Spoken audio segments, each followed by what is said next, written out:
ഇന്ത്യയുടെ വ്യോമസേനാ കേന്ദ്രങ്ങൾ ലക്ഷ്യമിട്ട് ചൈന ചാരപ്രവർത്തനങ്ങൾ ആസൂത്രണം ചെയ്യുന്നതായി ഇന്റലിജൻസ് റിപ്പോർട്ട്.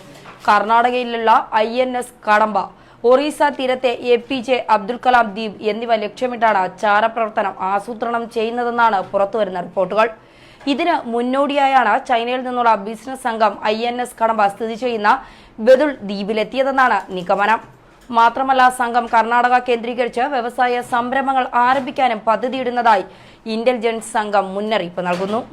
ഇന്ത്യയുടെ മിസൈൽ പരീക്ഷണ കേന്ദ്രങ്ങളിലൊന്നായ അബ്ദുൽ കലാം ഐലൻഡ് അതീവ ജാഗ്രതാ പ്രദേശങ്ങളിലൊന്നാണ്. DRDO വികസിപ്പിക്കുന്ന മിക്ക മിസൈലുകളുടെയും പരീക്ഷണം നടക്കുന്നത് ഇവിടെയാണ്. ആകാശ്, അഗ്നി, അസ്ത്ര, ബ്രഹ്മോസ്, നിർഭയ്, പൃഥ്വി, ശൗരി തുടങ്ങിയ മിസൈലുകൾ ഇന്ത്യ പരീക്ഷിച്ചതും ഇവിടെ നിന്നാണ്. DRDOയുടെ പരീക്ഷണങ്ങളിൽ പലതിനും വേദിയാകുന്നതും ഇവിടെയാണ്. അതുകൊണ്ട് തന്നെ ചൈനയുടെ ചാരക്കണ്ണുകൾ അബ്ദുൽ കലാം ഐലൻഡിനെതിരെ നീളുന്നത് ഇന്ത്യ ഗൗരവത്തോടെയാണ് വീക്ഷിക്കുന്നത്. അതേ ചൈനയുടെ സൈനിക നീക്കങ്ങളെ നിരീക്ഷിക്കുകയെന്ന ലക്ഷ്യത്തോടെ ഇന്ത്യൻ മഹാസമുദ്രത്തിൽ നേവിയുടെ സാന്നിധ്യം വർദ്ധിപ്പിച്ചിട്ടുണ്ട്. ഒപ്പം മൂന്നാമത്തെ എയർബേസ് ക്യാമ്പ് ആൻഡമാൻ നിക്കോബാർ ദ്വീപിൽ ആരംഭിക്കാനും തീരുമാനമായിട്ടുണ്ട്.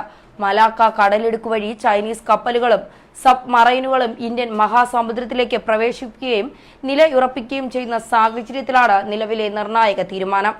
ഇന്ത്യയിലെ പുൽവാമയിൽ നടന്ന ഭീകരാക്രമണത്തിൽ അമേരിക്ക, ബ്രിട്ടൻ, റഷ്യ തുടങ്ങിയ ലോകരാജ്യങ്ങൾ അപലപിക്കുമ്പോൾ പാകിസ്ഥാന് പിന്തുണയേകി വീണ്ടും ചൈന. ആക്രമണത്തിന് നേതൃത്വം നൽകിയ ഭീകര സംഘടനയായ ജെയ്ഷെ മുഹമ്മദ് തലവൻ മസൂദ് അസറിനെ ആഗോള ഭീകരനായി പ്രഖ്യാപിക്കണമെന്ന ഇന്ത്യയുടെ ആവശ്യത്തോട് മുഖം തിരിക്കുന്ന പഴയ നിലപാട് തന്നെയാണ് ചൈന ഇപ്പോഴും സ്വീകരിച്ചു പോരുന്നത്. ഭീകരാക്രമണത്തിൽ നടുക്കം രേഖപ്പെടുത്തിയെങ്കിലും മസൂദ് അസറിനെ ആഗോള ഭീകരനായി പ്രഖ്യാപിക്കുന്ന കാര്യത്തിൽ ഓരോ സംഘടനയ്ക്കും കൃത്യമായ നടപടിക്രമങ്ങൾ പൂർത്തിയാക്കേണ്ടതുണ്ടെന്ന പ്രതികരണമാണ് ചൈനീസ് വിദേശകാര്യ മന്ത്രാലയ വക്താവിൽ നിന്ന് ലഭിച്ചിരുന്നത്. ഭീകരാക്രമണത്തിൽ കൊല്ലപ്പെട്ട ജവാന്മാരുടെ കുടുംബങ്ങളുടെ ദുഃഖത്തിൽ പങ്കുചേരുന്നു എന്നും എല്ലാത്തര ഭീകരവാദത്തെയും ചൈന എതിർക്കുന്നു എന്നും വിവിധ രാജ്യങ്ങൾ പ്രാദേശികവാദം സഹകരിച്ച് ഭീകരവാദം തുടച്ചു നീക്കാനും സമാധാനം കൊണ്ടുവരാൻ ശ്രമിക്കുമെന്നും ആയിരുന്നു അന്ന് ചൈനീസ് വക്താവിന്റെ വാക്കുകൾ. രക്ഷാസമിതിയിൽ വീറ്റോ അധികാരമുള്ള ചൈനയാണ് മസൂദ് അസറിനെ ആഗോള ഭീകരനായി പ്രഖ്യാപിക്കണമെന്ന UN-ലെ ഇന്ത്യയുടെ ആവശ്യത്തിന് നിരന്തരം തടയിടുന്നത്. പാകിസ്ഥാനുമായുള്ള അടുപ്പമാണ് ഇതിന് കാരണം.